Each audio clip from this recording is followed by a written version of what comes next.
என் கையில் இருக்கக்கூடிய Honor 200 மொபைலுக்கு Android 15 அப்டேட் கிடச்சிடுச்சு. ஸோ உங்களில் யாருக்காவது இந்த பர்டிகுலர் Honor 200 மொபைலில் Android 15க்கான அப்டேட் கிடச்சிடுச்சு அப்படிங்கிறத கமெண்ட்ஸில் சொல்லுங்கள்.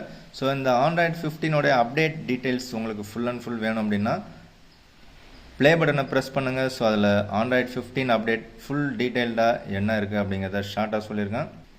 இந்த அப்டேட் பண்ணலாமா வேண்டாமா அப்படிங்கிறத நான் அட்லீஸ்ட்டு ஒரு 1 வீக் யூஸ் பண்ண தான் தெரியும். இப்போ நான் வந்து அப்டேட் கொடுத்துட்டேன். ஸோ அப்டேட் கொடுத்ததுக்கப்புறம் பார்த்தீங்கன்னா எனக்கு Honor Magic OS 9 கிடச்சிடுச்சு அண்ட் Android 15 கிடச்சிடுச்சு. ஸோ இப்போதைக்கு எனக்கு ஸ்மூத்தாக இருக்கிற மாதிரி தான் இருக்குது. ஸோ அதில் எந்த லேகுமே கிடையாது. ஸோ மெனு பார் பார்த்தீங்கன்னா ஸ்லைட்லி சேஞ்ச் பண்ணியிருக்காங்க. அதே மாதிரி கேமராவில் ஒரு சில சேஞ்சஸ்லாம் பண்ணியிருக்காங்க. ஸோ கேமராவில் பார்த்தீங்கன்னா உங்களுக்கு ஆல்ரெடி விவோ மொபைலில் இருந்த மாதிரி இருந்தது. இப்போ வந்து இந்த ஓப்போ மொபைலில் இருந்த மாதிரி இந்த சர்க்கிள் ஷேப்பில் கொடுத்துருக்காங்க. ஸோ இந்த மாதிரி ஒரு சில சேஞ்சஸ்லாம் இருக்குது. வேறு என்னென்ன சேஞ்சஸ் இருக்குது அப்படிங்கிறது உங்களுக்கு தெரிஞ்சால் கமெண்ட்ஸில் சொல்லுங்கள். எனக்கு தெரிஞ்சால் நான் நெக்ஸ்ட் வீடியோவில் சொல்கிறேன்.